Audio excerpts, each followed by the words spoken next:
damer og velkommen tilbake til Vortex Master. Ja, ok. Oi, shit, som dere ser her oppe så er det natt. Men jeg tror nok vi klarer oss fint. Men denne episoden kommer ikke til å være så veldig lang, kanskje 10 minutter. Jeg har en venn på besøk, så vi kommer kanskje til å rekorde noen videoer sammen. Kanskje. Kanskje ikke. Jeg håper jo det, men man vet jo aldri. Vi spiller sikkert et par multiplayer-spill, så spiller vi sikkert et par spill som vi bytter tur på. Men uansett. La oss fokusere på det her først. Finne en hule, som jeg sa i neste forrige episode. Jeg kunne ikke bare gå og finne en hule selv, fordi jeg glemte alt vekk, så sorry. Min feil. My bad. PvP-stil.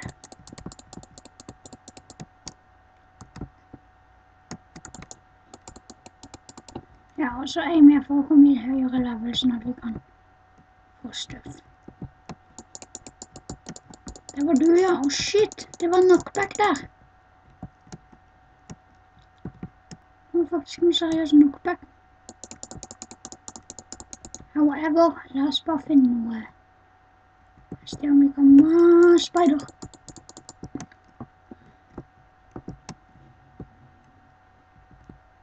Ja, uansett. La oss bare finne et sted vi kan mine. Siden...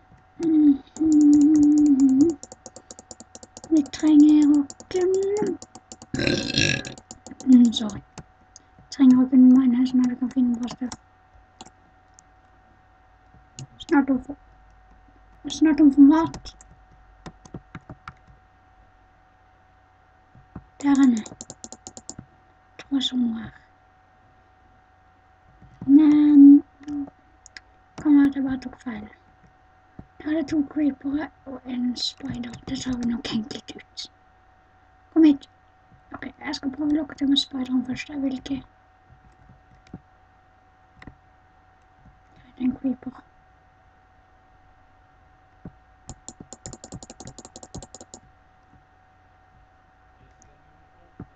Ja.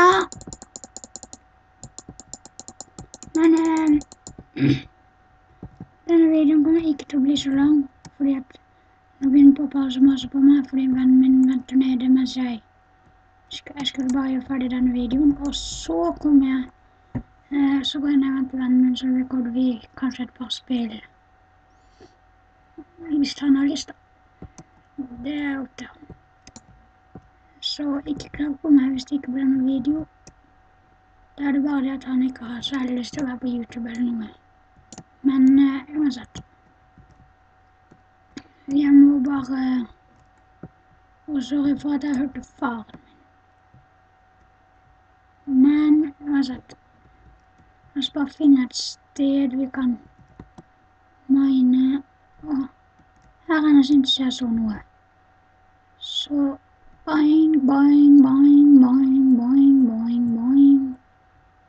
Per. Nei, det var ingenting her. Au. Sorry, iPad.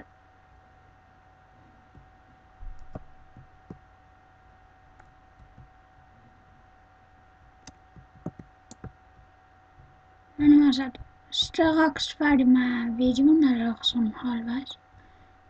Ja, fordi at nå er jo videoen sånn halvveis. 5 minutter igjen eller noe.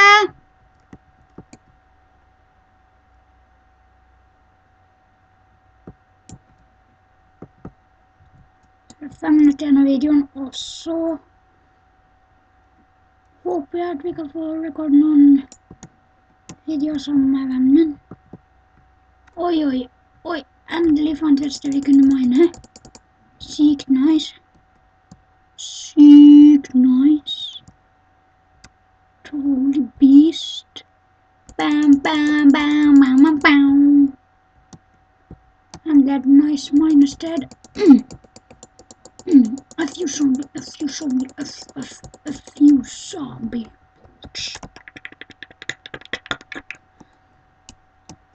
De har aldri gjort det der igjen. Men jeg har sett skinnene tilbake.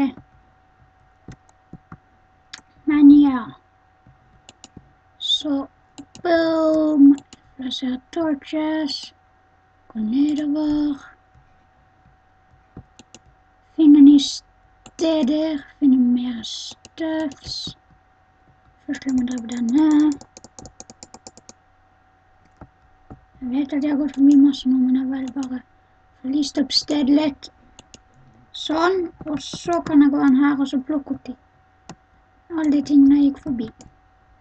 Litt mer gull, det er alltid dårlig. Litt iron, ok, da har jeg brukt den. Og den andre pickaxen min er jo i kisten, men uansett. Ja, jeg har veldig lyst til å få blitt snart ferdig med videoen, sånn at ikke vennen min må vente for lenge, så det er sannsynligvis ikke så lenge igjen, det kan kanskje være en kort episode, siden jeg kommer til å rekorde sammen med han, så kanskje, fordi at det har også vært litt gøy. Men sånn, la oss bare pikke opp dette her, nå er det sånn 4 minutter igjen av videoen, fordi at hvis ikke så går sikkert vennen min. Og det vil jeg ikke skal skje så. Siden han er snill, han er en god venn. Noen ganger. Han er kul, han er snill, han er kul, han er snill, han er veldig, veldig kul. Noen ganger. Men sånn det. Getting creepers, getting gunpowder. Og jeg har utrolig lyst på gunpowder, siden det betyr at jeg kan lage TNT, og jeg har lyst til å lage TNT, jeg har bare lyst til å ha sånn rom jeg har TNT i. Det er sannsynligvis ikke trygt. For hvis noen setter ned en redstone torch i nærheten av rommet, så BAM! Er det en lever, og så drar den, så er hele stedet mitt helt fucka. Så er helt sikkert. Men jeg tror jeg ender videoen også.